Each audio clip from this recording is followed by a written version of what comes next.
आज की सभाओं को लेके आप क्या कहेंगे?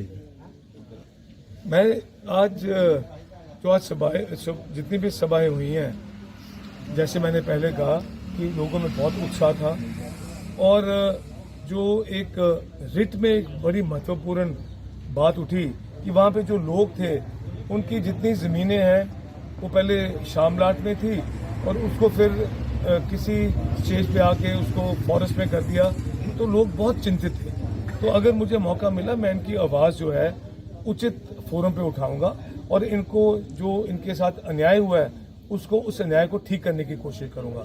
और जहाँ कंडवाल पे आए हैं इनके बाकी मतलब कई मुद्दे हैं, पर एक बहुत महत्वपूर्ण मुद्दा था कि हमारे टाइम में 4 ट्यूबवेल यहाँ पे सैंक्शन हुए सिंचाई के लिए, उसमें मेरे ख्याल 1 चला है और 3 जो है अभी तक शुरू नहीं हुए। तो मैं ये यहाँ पे आश्वासन देना चाहता हूँ, 5 साल बीजेपी सरकार इन ट्यूबवेल्स को नहीं चला पाई। अगर मैंने वो ट्यूबवेल्स लगवाए थे, ट्यूबवेल्स लगे हुए हैं, उनको मैं खेतों में भी पानी जो है हमारे हाथों से ही पहुंचेगा। सर, जहाँ पे जो 4 लेन प्रभावित है उन लोगों को लेके आप क्या आश्वासन देंगे उन्हें? मैं उनको 4 लेन प्रभावितों को आश्वासन देना चाहता हूँ।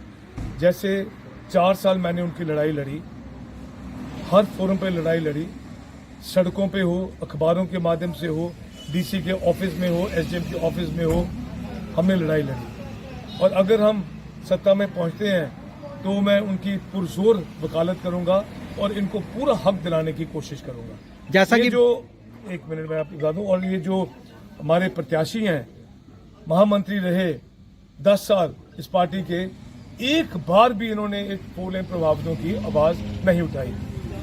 और मुझे कहीं ना कहीं दुख है, अगर आप पार्टी के महामंत्री रहे हो पूरे नूरपुर डिस्ट्रिक्ट के और यहाँ पे इतने लोग प्रभावित होने जा रहे हैं नूरपुर चुनाव क्षेत्र में, आपका फर्ज बनता था इनकी आवाज उठाना।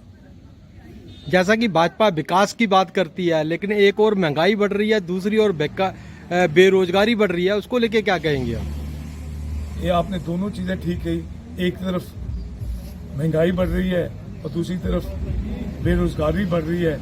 इनको दोनों चीजों के ऊपर कंट्रोल करना चाहिए था। बेरोजगारी को भी कंट्रोल करना चाहिए था और ये महंगाई को भी कंट्रोल करना चाहिए था। अब जो है समय जो आ गया है, अब जनता इन दोनों मुद्दों के ऊपर इनको जवाब देगी। सर, दिन भर जैसे आपकी नुक्कड़ सभाओं का दौर रहा है, रिट और कंडवाल की पंचायतों में अपना काफ़ी सारी आज नुक्कड़ सभाएं जो हैं वो अटेंड की हैं, क्या कहेंगे इस पर आप? लोगों में बहुत उत्साह है, लोग हर जगह बहुत प्यार दे रहे हैं, बहुत आशीर्वाद दे रहे हैं और मैं नूरपुर की जनता, खास तौर पे रिट और कंडवाल की जनता का मैं धन्यवाद करना चाहता हूं। और जिस तरह से ये आज सहयोग मिला है मुझे और जिस ढंग से मैंने देखा लोग समर्थन दे रहे हैं, निस्संदेह 8 तारीख को जो जब काउंटिंग हॉल से हम निकलेंगे, मुझे आश्वासन है कि कांग्रेस का झंडा फहराएगा।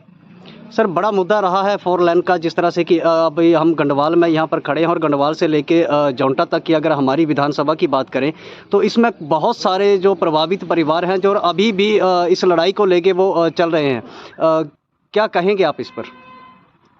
ये जो लड़ाई है 4 लेन के प्रभावितों की, ये बहुत एक महत्वपूर्ण लड़ाई है।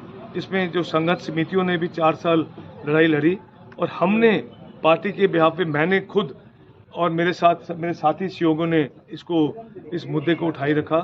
हमने यहाँ तक कि एसडीएम दफ्तर में कोई 2,500-3 हज़ार आदमी लेके उसका घेराव किया, सड़कों पे उतरे, डीसी साहब के पास गए, अनेकों प्रेस कॉन्फ्रेंसेस की, और पर इस सरकार के ऊपर इसका कोई नहीं असर हुआ। यहाँ के जो प्रत्याशी हैं, महामंत्री रहे 10 साल, उन्होंने एक बारी भी इस चीज़ की आवाज़ नहीं उठाई और ये नहीं उन्होंने सोचा कि ये लोगों को भी तकलीफ है। यहाँ तक इतना अन्याय हुआ लोगों के साथ, जहाँ 6 लाख रुपये मरला रेट था, वहाँ पे 30,000 रुपये मरला दिया, कई जगह इससे भी कम दिया। और फैक्टर 2 की जो पिछला जो इनका दृष्टि पत्र था उसमें कहा था फैक्टर 2 दिया जाएगा 4 लेन प्रभावितों को, पर नहीं दिया गया। और जो बिल्डिंग्स हैं, शक वो बिजनेस एस्टैब्लिशमेंट्स हैं या घर हैं, उनको नामात्र पैसे मिले हैं। दूसरी तरफ हर चीज़ का रेट बढ़ गया है, सीमेंट, रेत, सरिया, ईंटें, उनका रेट बहुत बढ़ गया और इनका रेट बहुत कम दिया है। तो मैं लोग हैं नूरपुर के कि अगर मुझे मौका मिला उनकी वकालत करने का, मैं पुरजोर इनकी आवाज़ उठाऊंगा और इनको हक दिलाने की पूरी कोशिश करूंगा। सर, आज की सभाओं को लेके आप क्या कहेंगे? मैं आज जितनी भी सभाएं हुई हैं, जैसे मैंने पहले कहा कि लोगों में बहुत उत्साह था और जो